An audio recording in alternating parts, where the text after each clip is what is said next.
A discussão sobre a presença de Fagner no jogo de quarta-feira entre Flamengo e Corinthians pela semifinal da Copa do Brasil não tem nada a ver com a qualidade técnica ou não do jogador. Tampouco com o fato de, na minha opinião pelo menos, acho que de outras pessoas também, não ser um lateral com nível técnico para vestir a camisa da seleção brasileira numa Copa do Mundo como aconteceu. Fagner esteve no Mundial principalmente por ser um jogador conhecido de longa data do técnico Tite, que o levou para a Copa do Mundo. Não fez uma Copa do Mundo horrorosa, mas também ficou muito longe daquilo que se espera de um atleta titular da lateral direita da seleção, especialmente no jogo contra a Bélgica, quando ficou completamente perdido, especialmente quando teve que marcar o Hazard. São jogadores de níveis completamente diferentes.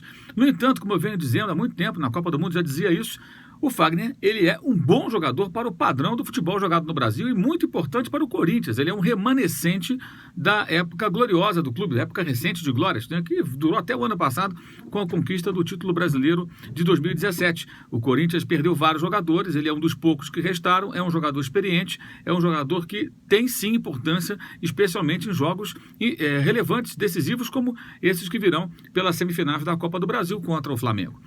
Quando o Fagner é cortado da seleção por uma lesão e o departamento médico anuncia que são 3, 4 semanas, foi o que se divulgou amplamente pela imprensa, para recuperação, e 10 dias depois o jogador parece apto para jogar no dia 12, ou seja, 12 dias depois da lesão anunciada no dia 31 de agosto, evidentemente nós podemos ter aí uma recuperação fantástica. Isso acontece.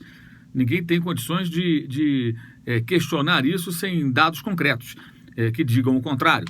Mas abre-se um precedente muito perigoso, porque a partir desse momento, qualquer jogador que tenha uma lesão simples perto de uma convocação, ou sendo já convocado, né, perto de um embarque para viajar com a seleção brasileira, desfalcando assim a sua equipe, pode o clube deliberadamente falar, olha, a recuperação ela pode levar 5 dias ou 2 meses. Né? E existem lesões e que os próprios médicos não conseguem dar uma data muito precisa da volta do jogador. Né? E isso faz até com que o próprio médico possa, sem mentir, dizendo a verdade, olha, a previsão de recuperação é de 7 dias a 1 mês, digamos assim.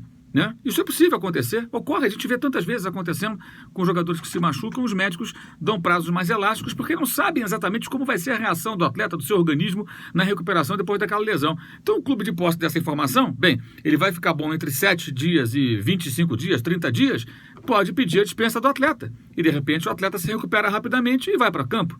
Ou seja, fica aberto um precedente que pode ser utilizado por outros clubes. Num cenário como esse, né, em que o calendário faz com que as equipes fiquem desfalcadas de jogadores convocados para a seleção brasileira, né, é óbvio, e também para seleções de outros países, né, de atletas que atuam, obviamente, aqui em clubes do país, do Brasil, é claro que isso é muito perigoso. Esse é o ponto. Então não é questão de lamentar a ausência do jogador porque o adversário vai ficar mais forte, chororô e tal. Não sejam bobos. Sem essa besteira, esse mimimi, essa conversa babaca de torcedor. Vamos analisar a coisa pela ótica do futebol. Isso é ruim para o futebol, isso é ruim para a credibilidade do futebol. Né? Ainda por cima, quando se trata de um jogador que atua no Corinthians, um clube com o qual a comissão técnica da seleção brasileira tem fortes laços, como todo mundo sabe. Então, por mais que, como se diz, né, não basta a mulher de César ser honesta, ela tem que parecer honesta.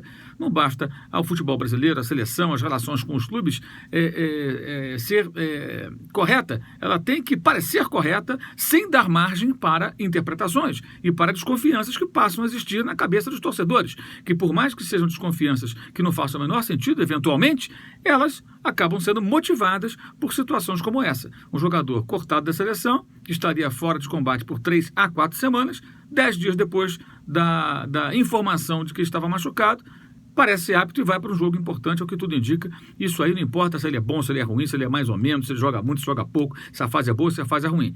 É algo que não deveria acontecer. É mais um ponto negativo nesse nosso futebol mal jogado, na maioria das vezes, aqui no país, né? E sem nenhuma credibilidade, que faz com que cada vez mais coloquem o futebol brasileiro numa situação embaraçosa, delicada e que não traz nada de bom mesmo. Lembrando que depois do jogo entre Brasil e El Salvador, estaremos ao vivo na ESPN Brasil, por volta das 11h20 da noite dessa terça-feira, debatendo esse e outros assuntos no Linha de Passe, que voltará também na quarta-feira, claro, depois do jogo entre Palmeiras e Cruzeiro e também da partida entre Flamengo e Corinthians, com ou sem Fagner em campo. Nós estaremos lá do Linha de Passe, terça-feira e quarta-feira, ao vivo na ESPN Brasil, na quarta-feira, 20h15 para meia-noite, debatendo os dois jogos semifinais da Copa do Brasil de 2018. É isso, valeu, saudações!